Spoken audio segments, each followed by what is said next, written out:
Hello everyone. In this module, we are going to focus on the two component system, in which the solid gas system is one of the type of two component system. From this type, dehydration step is one of the important step, and in this module we are going to focus on these dehydration in solid gas system. As basically we should know the classification of the two component system. So depending on nature of the phases, two component system is classified into three different types, which is as follows. First type is a solid gas system, second type is a solid liquid system, and third type is a liquid system. So these are the three different types of two component system. We are going to focus on the solid gas system. Here the solid gas system, in which the hydrate formation is one of the example, and the amino compound formation is the another example which comes under solid gas system. While in solid liquid system, the formation of compound with congruent melting point, and another one is a formation of compound with incongruent melting point. So these are the various examples which are comes under the solid gas system and the solid liquid system. Now let's start the solid gas system, in which the hydrate formation is one of these example, and this hydrate formation takes place by three different steps, like dehydration is the first step, second step is a rehydration, and third step is a vapor pressure versus temperature. So in this module we are more talked with this dehydration step. So basically we should know the meaning of this dehydration is what.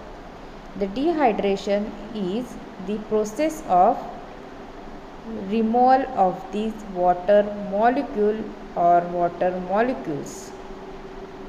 So for study this dehydration step, just take an example of the one system, that is copper sulfate and water system.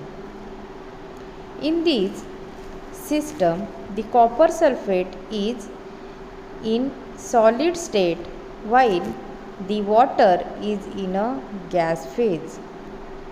Now in this system involving the equilibrium between two phases, that is a solid phase and gas phase, the two components combine to form one or more compounds. Here in copper sulfate hydrate system, the two components combine to form four solid compounds.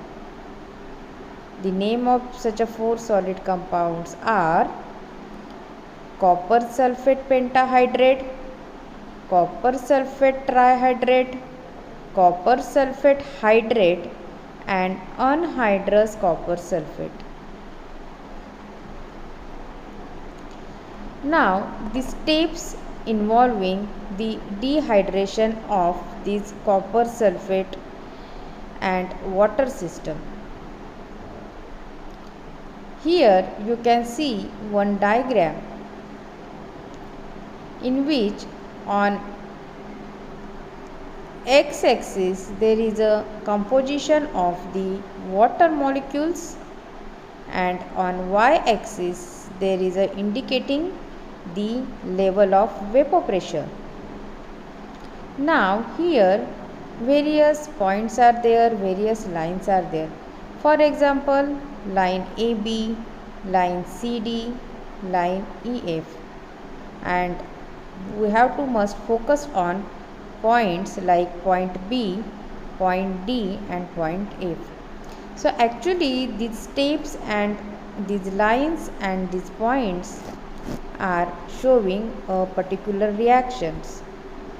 So these are the three different reactions which occur in different lines.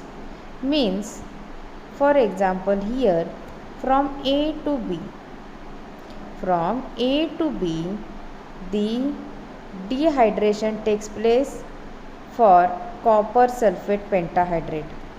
Means here copper sulfate pentahydrate is converted into copper sulfate trihydrate by removing of two water molecules. This takes place along the line AB. Then the vapor pressure drop down takes place, and next is a line, that is a line from C to line to D. So here the dehydration of copper sulfate trihydrate takes place. Means the copper sulfate trihydrate get converted into copper sulfate hydrate by removing of two water molecules. And the final line is E to F or EF. Here copper sulfate hydrate get converted into copper sulfate, that is in a anhydrous state, by removing of one water molecule. So in final step there is a formation of anhydrous copper sulfate takes place. Anhydrous means there is no any water molecule is present. That is the stage of anhydrous. So this is a slide which showing various steps of dehydrations. So here line A to B means what, line C to D means what, line E to F means what, which are showing here in the various reactions form. Now, for the experimental setup, a vessel containing a crystal of copper sulfate pentahydrate is placed in a thermostat at a 50 degrees Celsius and is connected to vacuum pump and thermometer during evacuation. Pressure of water vapor can be read on manometer at various times. Means here for the experimental setup for dehydration of copper sulfate pentahydrate, we need to use the various kind of the instrument. For example, here thermostat is there, vacuum pump is there, and the manometer is there. Each instrument having a different purpose. Thermostat, that is the important to keep or to maintain the stable temperature that we need. Here in this case we need a 50 degrees Celsius. So here thermostat is used to attain a particular temperature. Also a vacuum pump is used to generate the pressure, and thermometer is used to read the temperature, and the manometer is used for measurement of the vapor pressure that is generated by the water vapor. So all these are the experimental setup, and when actual evacuation is started, the copper sulfate pentahydrate is get converted into copper sulfate trihydrate, and during such a conversion at 50 degrees Celsius, the vapor pressure of the water is 45.4 mm. which is remain constant till entire amount of copper sulfate pentahydrate is converted into copper sulfate trihydrate as indicated by the line AB. So here in this diagram you can see the line AB is here, as the temperature is noting as the vapor pressure is noting is a 45.4 mm. So along this line actually the first step is carried out, like copper sulfate pentahydrate is get converted into copper sulfate trihydrate by removing of the two water molecule, and all this conversion is takes place along this line AB. Now as soon as these copper sulfate pentahydrate get converted into copper sulfate trihydrate, so after completion of this dehydration step at point B, the vapor pressure suddenly drops down up to 30.9 mm, and here again the vapor pressure is get constant along the line CD. So now in the next slide, what is happening along the line CD? Now whatever copper sulfate trihydrate is formed up to point B is get proceed further by dehydration step, means along the line CD again the dehydration of what copper sulfate trihydrate takes place by removing of the two water molecule into copper sulfate hydrate or copper sulfate monohydrate. So up to point D such a conversion is takes place, and again the vapor pressure is get dropped down up to 4.4 mm, and here along the line EF the conversion of the copper sulfate hydrate into anhydrous copper sulfate takes place along this EF, and at point finally G point is there, which indicating the dehydration is completed. Now we have to apply the phase rule for each of these lines and each of these various points. So first is line. As we focused first on the line AB, we know this is happening, this reaction is happen along the line AB. So how the phase rule is get applied? We know the phase rule, F is equal to C minus P plus 2. Here we should know the value of C and P is what in the case when the along the line AB.